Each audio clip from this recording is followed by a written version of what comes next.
There are two stories around the invention of cornhole. The first one is that a German farmer named Matthias Cooperman saw boys throwing rocks into a hole and decided that he wanted to make the game a little bit safer. So he filled up burlap bags full of corn and gave them to the kids to throw in to cornhole. Or into the hole. That's where we got cornhole. Then German immigrants came to America, and in the 1800s, that's where we kind of transferred it to America, and that's where we got it. The second theory is that Jebediah McGillicuddy, a Kentucky farmer, invented the game in the 1800s. For the washers, this was kind of during the mid-1850s. It said that pioneers would take breaks on their long journeys and use the spare washers that they had for their wagon wheels, and would actually put a tin can in the ground and start throwing them into them and trying to take a score and get competitive that way. The second one is that West Texas oil field workers used to play the game using the washers that they had from the oil derricks, along with a hole they would dig, or if they had a free tin can, they would put it in the ground. But you don't really need a tin can, it was just more in the ground. And that's the two stories around washers and two stories around cornhole. Okay, today we're going to be playing washers and cornhole. Some of the equipment that is used in washers, as you can see here, is there's a 3-hole board, and then there's a smaller 3-hole board that we're going to be using in class. But originally they would use maybe a tin cup and put it in the ground and throw washers through that. Then they use about a 4-inch in diameter washer that they use to throw into the hole. Other than that, that's basically it for cornhole that we're going to be playing as well. We have a cornhole board, and then you actually get 4 bean bags to throw, while in washers you only get 3. And the objective of the game is to throw the bean bag in the single hole of cornhole, but in washers you have 3 different holes that you can throw it in. And as the small board, as you can see over there, if you can see on the board, there's different scoring. So this one's 5, this one's 3, and this one's 1. But on the big board, we're going to play as 1, 2, and 3 for scoring, and I'll go over that more in class. So there's several ways to win, but we're going to be going to 21 and going off of the scoring patterns, and now we're going to try to demonstrate a little bit how to play. So in class, you're going to pick one partner to play with, and right now it's Trahern and Alyssa are on a team, and then Bailey and Kendra are on a team. And when you play together, you're going to be on separate sides of the board. So one person will throw from this way to that way, and then one person will throw from that way to this way. And so Kendra's going to start off with demonstrating how to throw to that board. And well, one rule just before, to throw the washer, you have to be behind the front line of the board and not past the back line of the board. And see, you made that one.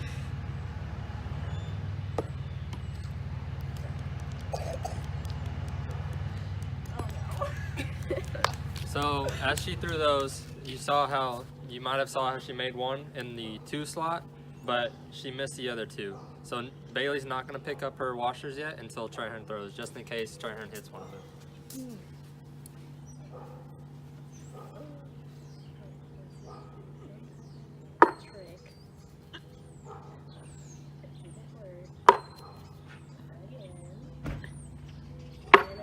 Okay. So scoring wise, Kendra was the only one that scored, and she made 2 points. And so the team that will be throwing next will be the one that scored the most points at the previous turn. So Trahern made 0 points, Kendra made 2, so Kendra's team will now throw first on this throw.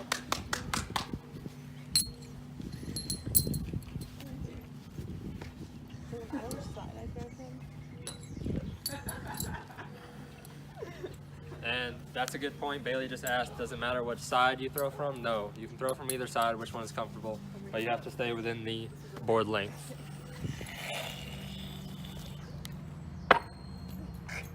Yeah, it's okay. Practice. See you right there. Yep, just keep doing it. Land it a little closer to the second. No. Okay, so as you can see, most of the players are actually throwing it underhand, and that's one of the techniques that most people use to land on the board softly, because if you throw it overhand, you would have to hit it directly in the hole, or it won't even stay on the board. So one thing we're going to demonstrate real quick is what happens if the washer stays on the board like this.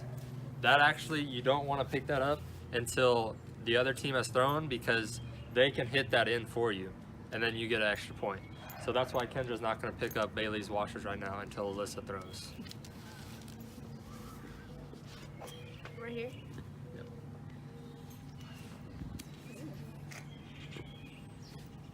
Oh my god. Okay. So you can see how Alyssa didn't hit the board, so she didn't knock any of them in, but they're not going to pick them up until the whole round is over, just in case they knock them in. So now we're going to go over to Cornhole real quick, and we're going to demonstrate how to do that. Okay, so in the game of washers, we are going to play to 11. Unless the games are too fast, then we may move it to 21, but I don't think with how far the boards are apart that the game of 11 will be too fast. I think it'll be very good. And we're going to try to maneuver between all three of the games so that everybody can play one of the games once and be in the 30 minutes we have. So cornhole is about the same as washers. It's kind of invented about the same way, but there's a little bit different distance between the two boards. So washers, it's about 10 feet between the boards, and we put the cornhole about 20 feet. Originally it's supposed to be about 27 feet, but these are a little bit smaller boards, so we're going to do 20 feet. So it's about the same thing, but instead of Bailey throwing all of hers at once, it's going to alternate shots between players. So Bailey will throw, then Alyssa will throw, and Bailey will throw, and then Alyssa will throw. And then we'll cover scoring once they throw. Okay. That ain't it.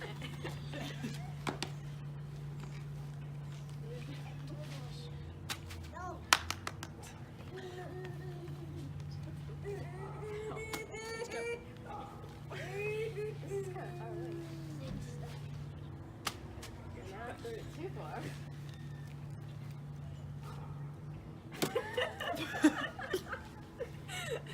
Okay, you guys are too clumsy today. Oh, good strategy. Don't hit hers in.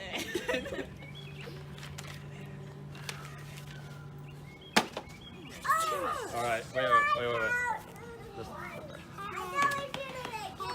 So it's kind of the same as washers, as where you don't want to pick up any of the bean bags, especially if they're on the board, until everybody has thrown all their things. So scoring wise, if you look down on the ground, you can see that none of them went in the hole, but there's one left on the board. So that is actually called a woody, which is scored as 1 point.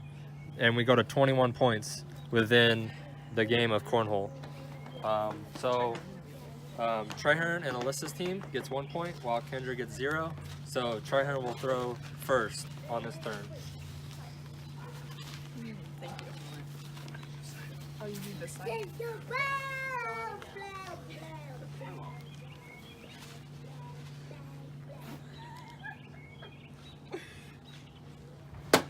that was close. Okay.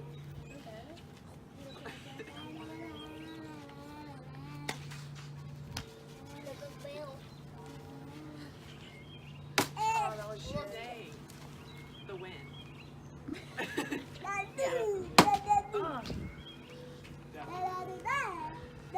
So maybe we put this around the ring. That was so close, Kendra! Not bad. Get off! Kendra, you were So close! as you can see, Treherne has 2 on the board, so that'll be 1 point each. So they're at 2 points. So Treherne's team is up 3-0. Oh, some of the strategies for the game is, I don't know if you can tell, but Trent was trying to land it just short and let it hit up on the board a little bit. I believe that's what his strategy was. And that's one of the main strategies in Cornhole, as you see maybe a lot of professionals play. They'll land it short and let it roll up instead of throwing it to the hole, because if you throw it past, you have no chance of going in. And if you leave it on the board, that's at least the 1 point. And the same thing in washers, especially on this big board. You want to aim at this hole, because if you throw it long, you have a chance of going here. If you throw it short, you have a chance of going in the 1. So you have more margin for error if you go for that hole. So those are the 2 games we'd be playing in Cornhole. If it's off the board, that's obviously 0. If it's on the board, that's 1 point, and that's called a woody. And if you make it in, that's called a cornhole, obviously, and that's 5 points. We're going to go to 11, but that may change because the pace of the game. So we may go to 21 if 11 is too quick, but we will see. So I'm going to cover a couple of the throwing techniques for washers. One of them that I do is I put my hand over the washer like this. If you come a little closer, you can see that I have my hand over the washer, and I will throw it underhand and kind of let my wrist hinge and throw it like that. So here's an example. So as you can see, that kind of had a little backspin on it, and it landed a little bit soft and almost went in. Then another technique that can be used is putting it on the palm of your hand like this, and then throwing it just straight at the hole with no spin or no anything, just flat. Dang. You see that also is a very effective technique. Another one that I use is I'll put my finger on the top of the washer and have it kind of parallel or perpendicular to the ground, to where I can just roll it up the board. So I'll throw it like this, and sometimes I'll let it roll up the board and land it short just to let it roll up. The other one, and the last one that some people do, is they'll hold it kind of like this, kind of like the second one, but they'll kind of throw their wrist and kind of get a little side spin on it, so it'll go further. So that's a little bit with the side spin. As you can see, I don't use that, but that's a throwing technique that you can use. Some of the throwing techniques for cornhole instead of washers is kind of the same thing. The first one that I like to do with cornhole is I'll do the 4th technique, where I'll kind of get a little spin on it and keep it straight. So here's an example of that. And see how it popped up on the board pretty softly? That's the one I like to use. And the other one is where your palm's over it like that, and you put a little backspin on it. This is cool. Wow. There's another example. The other one, you can throw overhand, but I don't recommend it. You can throw it like this, but it's not very accurate. I like underhand. You can also just take it by the corner and kind of spin it like that, but I don't really recommend that. I like, the one I play and I'll do is I like to side spin it. So I'll just go like that, and I'll tend to try to land it a little short and let it roll up.